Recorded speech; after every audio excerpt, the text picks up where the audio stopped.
Dottor Aldo Tiralongo, dirigente dell'Istituto Penitenziario Petrusa. Oggi una iniziativa sicuramente interessante che vedrà protagoniste alcuni ospiti dell'Istituto Petrusa, alcuni ospiti diciamo femminili, che coincide con la festa dell'8 marzo.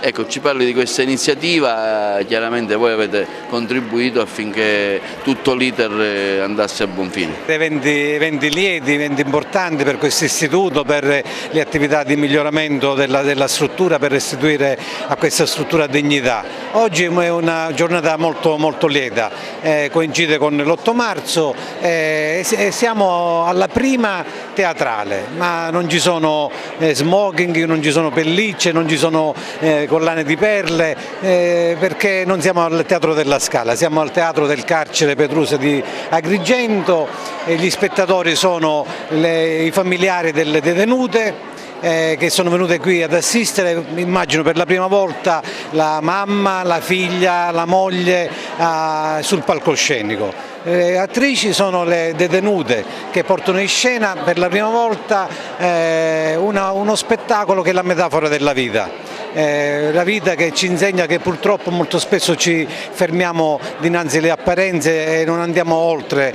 le apparenze. Ecco, questa è la metafora della vita, soprattutto per chi domani sarà un ex detenuto.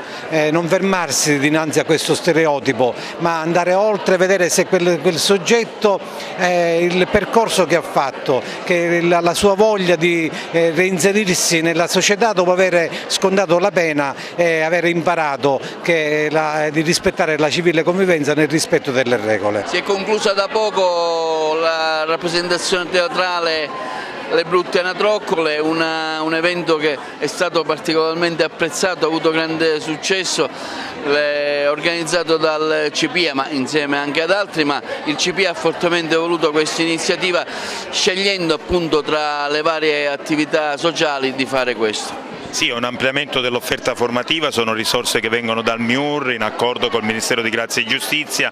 Bene, noi abbiamo scelto un laboratorio, e un particolare laboratorio teatrale, perché attorno al laboratorio teatrale siamo riusciti a costruire un laboratorio di trucco e parrucco, un laboratorio di sartoria, e quindi tutte queste cose, e anche di sceneggiatura, di lettura, di scrittura. Bene, questo è estremamente importante per la parte che riguarda il percorso, ma è anche importante perché io penso che attraverso il teatro c'è la possibilità di riflettere, di formare il pensiero critico. Ecco, poi abbiamo coinvolto il Sor Optimist, la Caritas, la Crivop, ecco, ci siamo coinvolti tutti, c'è stata una partecipazione della casa circondariale con il direttore Aldo Tiralongo in testa, la polizia penitenziaria con il comandante Lofaro, perché no Marilla Lofaro, la mia vicaria, i docenti. Ecco, abbiamo avuto come dire, una partecipazione che è totale attorno a questa rappresentazione. Voglio ringraziare Giusy Carreca e Anna Maria Tedesco, le due registe che hanno anche scenografato, quindi sceneggiato, oltre che la scenografia, anche sceneggiato il tutto.